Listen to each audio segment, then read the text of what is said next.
Hey y'all, welcome to Art of the Budget. My name's Nicole, my pronouns are she and her, and I live on what is the traditional territory of the Coast Salish people. I am just checking in for a quick budget reconciliation for May 2019. Again, sorry about the lighting.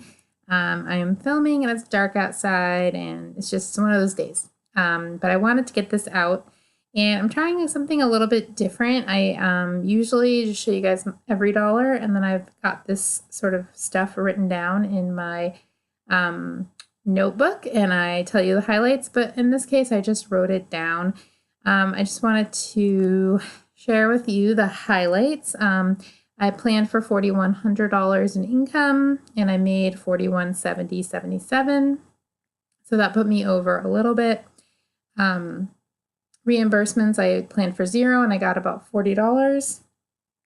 Interest, of course, I planned for and got the same amount. Going down, I was just a little under in my shared income. So instead of $205, I shared $203.83.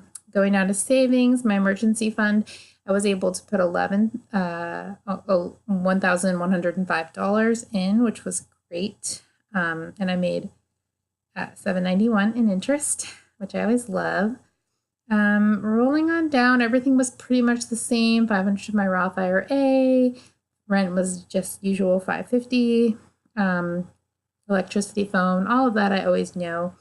In miscellaneous, or in transportation, gas, I was over. Instead of $100, I spent $129.16, and that is because my car was in the shop, and because of Memorial Day weekend or various factors, it was in the shop for a solid week.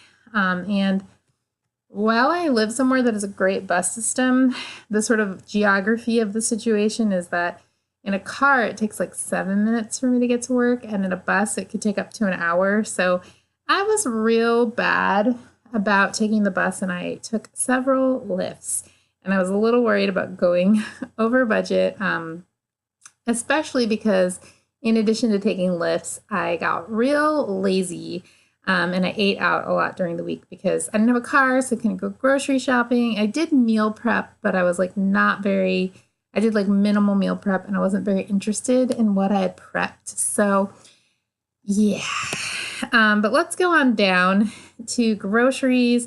You guys might remember I had put my vacation stuff in, and then I tinkered around with it a little. Somehow in groceries, I still came in under. Instead of $300, I spent $245.92. I feel kind of suspicious of that. Like maybe I missed something, but I don't think so. However, as I mentioned in restaurants, I went way over. Instead of $100, I spent $193.15. And that is like a solid 3 mornings of having coffee and a bagel at the Starbucks at my school. So that's like a little shameful because like I always make my coffee and my breakfast. Always. So, it was like a wild week when I spent $30 at Starbucks.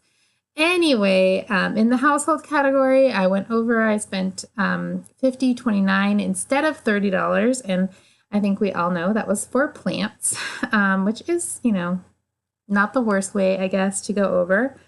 Everything else was pretty usual.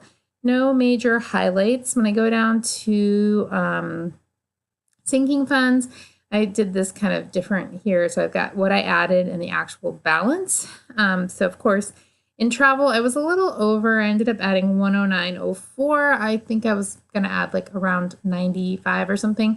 Anyway, so the balance there is 0. And then at the end of my reconciliation, I was over $25, but I was able to take that out of the tech fund. So instead of 30 going to tech fund, I just put 5, which leaves me with a balance of 130, but also gives me an every dollar budget. So yeah, overall, considering some of those setbacks, some traveling, some eating out, some not having a car and taking lifts, I think I did okay, only going over by $25, and I was able to kind of flex that out. So yeah, let me know how your May went down below. I will talk to you later. See you later.